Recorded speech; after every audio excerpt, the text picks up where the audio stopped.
یہ ایک ایسے رائٹر کی کہانی ہے، وہ جو کچھ بھی لکھتا تھا وہ سچ ہوتا جا رہا تھا، یہاں تک کہ ایک چڑیل اس کے ناول سے نکل کر حقیقی دنیا میں آ گئی تھی۔ انجم کی موت نے طارق کے اعصاب کو مزید بوجھ تلے دبا دیا تھا۔ اس کی چڑچڑی طبیعت نے شیلا کو بھی پریشان کر رکھا تھا۔ ایک الجھن تھی جو خود بخود وجود میں آ گئی تھی۔ طارق کوئی کم حوصلہ یا بزدل انسان نہیں تھا، مگر مد مقابل اس کے سامنے ہوتے ہوئے بھی سامنے نہ تھا۔ اس کا دماغ کچھ سوچنا نہیں چاہتا تھا۔ اب تو بات اس قدر بڑھ چکی تھی کہ ایک انسانی جان ضائع ہو چکی تھی اور 3-4 جانیں زندگی اور موت کے درمیان معلق تھیں۔ انجم کی موت اس قدر عجیب و غریب حالات میں ہوئی تھی کہ کوئی دماغ یقین نہیں کر رہا تھا، مگر یہ سچ تھا۔ اس کی ہلاکت ایسے قاتل کے ہاتھوں ہوئی جو نگاہوں کے سامنے ہو کر بھی پوشیدہ تھا۔ دوسری طرف لاشوں کی سیاست کرنے والے انجم کی موت کو مخالفین کے سر تھوپ رہے تھے۔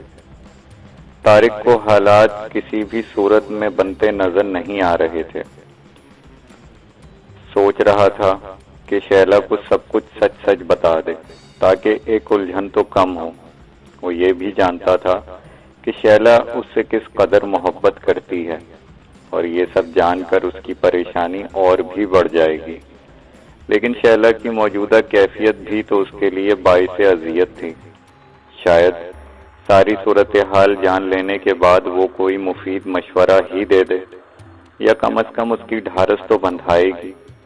اس امید کے سہارے طارق نے سب کچھ شیلا پر واضح کرنے کا فیصلہ کر لیا۔ اس وقت وہ پائیں باغ میں اکیلا گھاس پر بیٹھا سوکھے تنکوں کو توڑ توڑ کر اپنی پریشانی کو دور کرنے کی کوشش کر رہا تھا۔ اس کی انگلیوں کی بے ساختگی اس کے اندر کی بے چینی کی غماز تھی۔ اسی لمحے وہی منحوس آواز اس کی سماعت سے ٹکرائی، جھلانے سے کوئی فائدہ نہیں، آخر تمہیں میرا ہونا ہی ہے۔ طارق نے چونکتے ہوئے پیچھے دیکھا تو وہی دشمن جاں حسن کی تمام تر حشر تر سامانیوں کے ساتھ نظر آئی۔ اس کا سنگھار اور چاند کی مانند دمکتا چہرہ شاید چاند سے بھی زیادہ حسین، کیونکہ چاند کی طرح اس پر کوئی داغ نہ تھا۔ ایک مکمل حسن طارق نے دیکھا تو بس دیکھتا ہی رہ گیا۔ ایک لمحے کے لیے اسے ایسا محسوس ہوا جیسے کائنات کا تمام حسن ایک بت میں سمٹ آیا ہو۔ اس کی بدحواسی اس سراپائے حسن کے لیے راہیں ہموار کر رہی تھیں۔ وہ بولی، کیا میرا حسن تیرے قرب کے قابل نہیں؟ کیا مجھے دیکھ کر تیرے وجود میں بے چینی کی کوئی لہر موجزن نہیں ہوتی؟ طارق نے محسوس کیا کہ شاید وہ ٹھیک کہہ رہی ہے۔ اس کے جذبات اس پری پیکر کے قریب پا کر واقعی بے قابو ہو رہے تھے۔ اسے یوں لگا جیسے اس کا دل اس کے قرب کی خواہش میں دیوانہ وار اس کی طرف بھاگ رہا ہو۔ شاید اس کے قدم بھی دل کا ساتھ دے رہے تھے۔ ایک طلسم تھا جو اسے حسین دشمن کی جانب لے جا رہا تھا۔ شاید وہ بھی اس کی کیفیت کو سمجھ چکی تھی۔ وہ چہکتے ہوئے بولی، میں نہیں سمجھتی کہ تم اتنا حسین تحفہ ٹھکرا دو گے۔ میں تمہاری ہوں، تمہارے قریب، شاید سانسوں سے بھی زیادہ قریب، اور تم یوں بے اعتنائی برت رہے ہو۔ کیا تم مجھے اپناؤ گے نہیں؟ اتنا کہہ کر اس نے اپنی خمار سے بوجھل پلکیں اٹھائیں۔ اس کی نگاہوں کا طارق سے ملنا تھا کہ طارق کے ہوش اڑ گئے۔ وہ بے خودی کے عالم میں ایک معمول کی طرح اس کی طرف بڑھتا جا رہا تھا۔ شاید وہ بھی آج اسی ارادے سے آئی تھی کہ اپنا سب کچھ کھو کر اسے پا لے گی۔ طارق بھی شاید اس سحر انگیز حسن کی روشنی میں شیلا کی پاکیزہ محبت کو نظر انداز کیے دے رہا تھا۔ وہ اس کی جانب بڑھتا چلا گیا، اس قدر کہ اس ہوشربا کی سانسوں کی گرمی اسے اپنے چہرے پر محسوس ہونے لگی، مگر شاید اس کی منزل ابھی بہت دور تھی۔ طارق نے اپنا ہاتھ اس کی جانب بڑھایا ہی تھا کہ عقب سے شارق کی سکوت توڑنے والی آواز آئی، بھائی جان، وہ بے اختیار پیچھے کی جانب پلٹا جہاں شارق کھڑا اسے حیرت سے دیکھ رہا تھا۔ شارق کو دیکھتے ہی طارق نے واپس اسی جگہ دیکھا جہاں شاید شیلا سے اس کی محبت رسوا ہونے کے قریب تھی۔ اب وہاں کچھ نہ تھا، صرف ایک سایہ تھا، اور وہ جو شاید طارق کو ہمیشہ ہمیشہ کے لیے پا لینے والی تھی۔ شارق نے اس کی تمام امیدوں پر پانی پھیر دیا تھا، مگر اس کے پاس اگلے موقع کی تلاش کے سوا کوئی چارہ نہ تھا۔ طارق نے شارق سے پکارنے کی وجہ پوچھی۔ شارق بولا، بھائی جان، شیلا بھابی آئی ہیں، وہ آپ کو بلا رہی ہیں۔ طارق طویل سانس لے کر اٹھا اور اندرونی حصے کی جانب مڑ گیا۔ اچانک اسے اپنے عقب سے آواز سنائی دی، کوئی بات نہیں، پھر صحیح، چلو تم نے مجھے قبول تو کیا، اب تم میرے ہو اور میرے ہی رہو گے۔ طارق نے خاموشی سے سنا اور پھر اندر چلا گیا۔ وہ سایہ بھی دیوار پر سرکتا ہوا ایک سمت بڑھنے لگا۔ شاید یہ بات تو اس سائے کو بھی معلوم نہ تھی کہ شارق ابھی وہیں کھڑا ہے اور اسے دیوار سے سرکتے ہوئے دیکھ رہا ہے۔ شارق نے ایک طویل سانس لی، وہ چند لمحے وہیں کھڑا رہا اور پھر اندر کی جانب چلا گیا۔ اس کے چہرے پر مکمل سکون تھا، وہی سکون جو ہمیشہ سے اس کے چہرے پر موجزن رہتا تھا۔ شارق کوئی معمولی بچہ نہیں تھا، اس کی عمر لگ بھگ 15 سال تھی۔ وہ عام بچوں سے کافی مختلف تھا۔ اس کے پیدا ہونے سے قبل اس کی ماں نے خواب میں دیکھا تھا کہ ایک بزرگ نے ایک بچہ اس کی گود میں دے کر فرمایا، یہ بچہ ان کی طرف سے تحفہ ہے اور اس بچے کی تربیت اور پرورش وہ خود کریں گے۔ پھر ایسا ہی ہوا۔ شارق بچپن سے ہی عجیب و غریب عادات کا مالک تھا، اس لیے وہ سب سے الگ تھلگ رہتا تھا۔ وہ عام بچوں کی طرح شریر بھی نہیں تھا۔ اس کا رجحان اسلامی تعلیمات کی طرف تھا۔ 10 سال کی عمر میں وہ حافظ قرآن ہو گیا تھا۔ اس کی کم گوئی کا یہ عالم تھا کہ کئی روز زبان نہ کھولتا۔ البتہ شیلا سے اس کی خوب بنتی تھی، تاہم دینی امور پر اس کی معلومات اس قدر وسیع تھیں کہ اچھوں کے کان کاٹتا۔ حد تو یہ تھی کہ بڑے بڑے عالم اس کے دلائل سن کر دانتوں تلے انگلیاں دبا لیتے تھے۔ یہ تھا ایک نیا کردار جسے میں نے ناول میں متعارف کرا دیا۔ میں نے مسودہ سنبھال کر اپنی کرسی کی پشت سے ٹیک لگائی اور مرزا جی کے بیٹے شارق مرزا کے بارے میں سوچنے لگا۔ میرے ناول کا شارق بھی بالکل مرزا جی کے شارق جیسا تھا۔ فرق تھا تو صرف حالات، وہ یہ کہ میرے ناول کے شارق اور طارق پراسرار حالات سے گزر رہے تھے، جبکہ مرزا جی کے طارق اور شارق تو خوش و خرم زندگی بسر کر رہے تھے، اور میں اس اطمینان پر خود ہی مسکرا دیا اور لائٹ آف کر کے بستر پر لیٹ گیا۔ میں نے سوچا بھی نہ تھا کہ میں ناول نہیں، مرزا جی کے گھرانے کی تقدیر لکھ رہا ہوں۔ طارق نے نہ چاہتے ہوئے بھی شیلا سے سب کچھ کہہ ڈالا۔ شیلا کا رد عمل اس کی امیدوں سے مختلف نہ تھا۔ اسے ایسا محسوس ہوا جیسے طارق اس کے ساتھ مذاق کر رہا ہو، مگر طارق کے چہرے کی سنجیدگی اور لہجے کی مضبوطی اسے اس بات پر مجبور کر رہی تھی کہ وہ ایک لفظ سچ کہہ رہا ہے۔ اگرچہ اس ترقی یافتہ دور میں یہ باتیں گھسے پٹے مذاق سے کچھ زیادہ نہ تھیں، مگر آج یہ سب شیلا کے سامنے حقیقت بن کر کھڑی تھی۔ شیلا کی جذباتی حالت قابل دید تھی۔ اس نے زندگی میں طارق کے سوا کسی کو نہ چاہا تھا۔ وہی تو تھا جو اس کی زندگی کا مرکز تھا، اور اس کی زندگی ایک مخصوص مدار میں طارق کے گرد گھوم رہی تھی۔ مگر آج ایک طوفان تھا جو اس کی چاہت کی راہ میں حائل ہونے کے لیے اس کی محبت کے حصار میں داخل ہونا چاہتا تھا۔ یہ سوچ کر ہی اس کے ماتھے پر پسینے کے قطرے ابھر آئے۔ طارق اس کی زندگی تھا، مگر آج اسے اپنی زندگی کی جان خطرے میں نظر آ رہی تھی۔ وہ دیر تک دنیا و مافیا سے بے خبر اس خوفناک عذاب سے نجات کی راہ تلاش کرتے رہے۔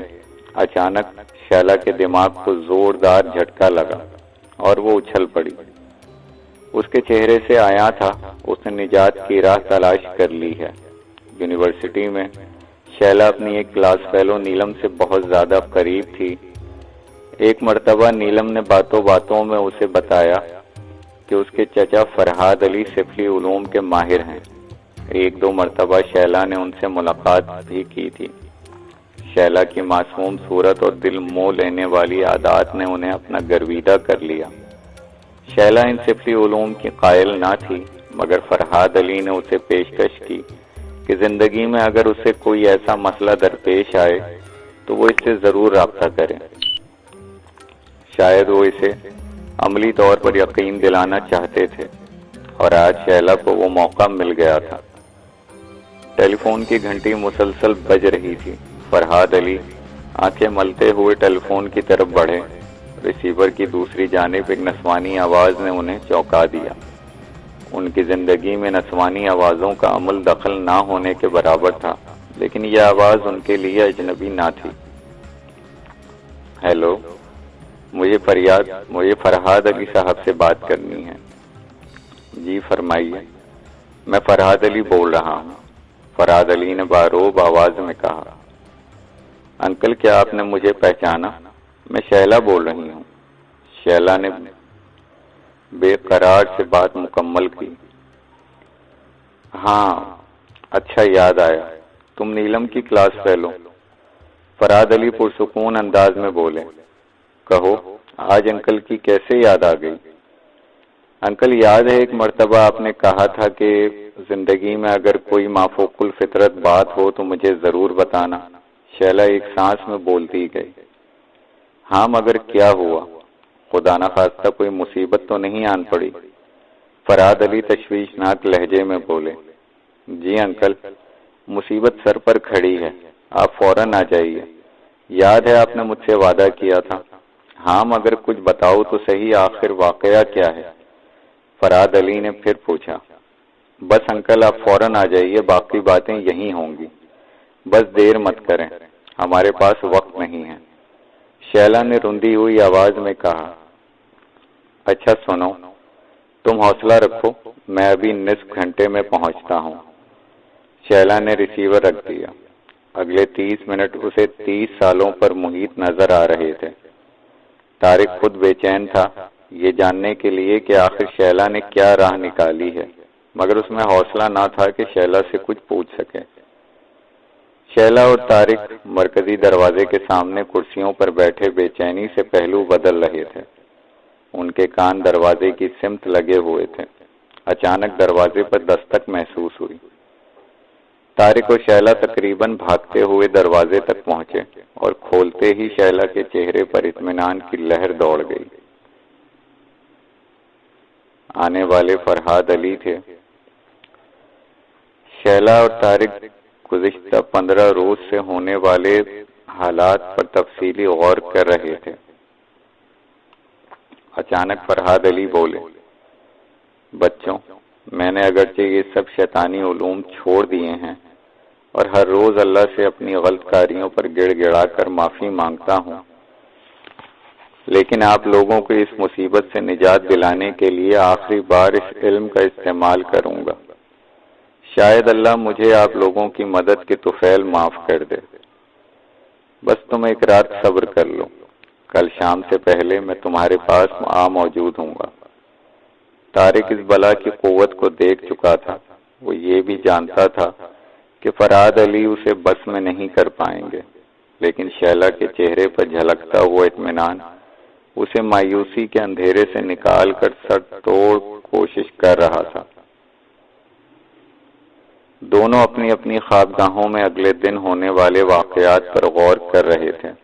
طارق کے چہرے پر یہ خوف تھا کہ کل کے بعد وہ سایہ کہیں خون خرابے پر نہ اتر آئے، جبکہ شیلا کے دل میں یہ امید کی شمع روشن تھی کہ کل کے بعد اس کی محبت کے چاند کو گرہن لگنے والا سایہ ہمیشہ کے لیے اندھیرے کی چادر میں چھپ جائے گا۔ یہی سوچتے سوچتے جانے وہ کب نیند کی وادیوں میں جا پہنچے۔ شام کے 4 بج رہے تھے۔ فرہاد علی، طارق اور شیلا لان میں بیٹھے چائے پی رہے تھے۔ ماحول پر مکمل سکوت تھا۔ فرحاد علی اپنے لاہے عمل مرتب کر رہے تھے۔ آنے والے خطرات سے کس طرح نمٹا جائے گا، مد مقابل کی طاقت کیا ہوگی، یہ سب وہ سوالات تھے جن کا کسی کے پاس جواب نہ تھا، لیکن وہ سب یہ خطرہ مول لینے کے لیے ذہنی طور پر تیار تھے۔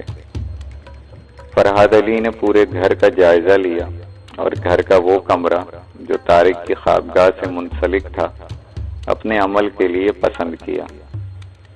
مغرب کی نماز ادا کرنے کے بعد وہ تینوں مجوزہ کمرے میں موجود ہوئے۔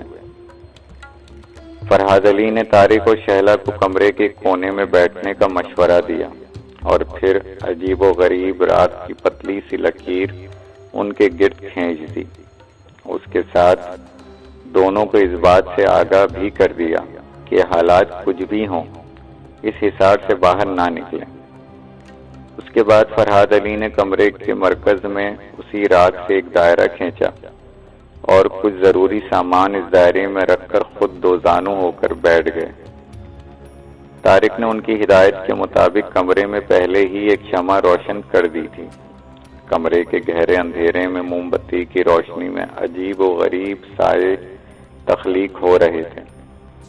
اچانک فرحاد علی نے منہ میں کچھ پڑھنا شروع کر دیا۔ ان کے پڑھنے سے کمرے میں گٹھن کا احساس بڑھتا گیا۔ ان کی آواز بلند ہونے کے ساتھ ساتھ کمرے میں گرمی اور گھٹن بڑھتی گئی۔ اچانک کمرے میں ہوا کی سرسراہٹ سنائی دینے لگی۔ آہستہ آہستہ آوازوں میں بلیوں کے رونے کی آوازیں بھی شامل ہو گئیں۔ طارق اور شیلا کا دل سینے میں کے بجائے کنپٹیوں میں دھڑک رہا تھا۔ ہوا کی سرسراہٹ اور خوفناک چیخیں اور جانوروں کی آوازیں بھی شامل ہوتی گئیں۔ یوں لگتا تھا جیسے بدروحیں نوحہ کناں ہوں۔ طارق اور شیلا کے اعصاب شل ہوتے جا رہے تھے۔ ان کا جی چاہ رہا تھا کہ کہیں دور بھاگ جائیں، مگر پاؤں ان کا ساتھ نہیں دے رہے تھے۔ فرحاد علی صاحب اطمینان سے اپنے عمل میں مصروف تھے، دنیا و مافیا سے بے خبر۔ انہوں نے طارق اور شیلا کو سختی سے منع کر دیا تھا کہ خاموشی سے اپنی جگہ بیٹھے رہیں۔ یہ اور بات تھی کہ وہ دونوں اٹھنے کی کوشش کرتے ہوئے بھی شاید زمین سے چپک گئے تھے۔ پھر اچانک چیخوں کا سلسلہ تھم گیا، ہر طرف ایک سکوت چھا گیا، بالکل ایسے جیسے طوفان سے پہلے سمندر پر سکون ہو جائے۔ یہ خاموشی بالکل پراسرار تھی، ایسا لگتا تھا جیسے زمین و آسمان، نجم و قمر کی گردش رک گئی ہو، جیسے وقت کو کسی کا بے چینی سے انتظار ہو۔ پھر وہ آ گئی جس کا انتظار تھا۔ موم بتی کا شعلہ تھر تھرا رہا تھا۔ موم بتی سے نکلنے والا دھواں ایک مرغولے کی شکل اختیار کر گیا تھا۔ جیسے جیسے دھواں چھٹتا اس سے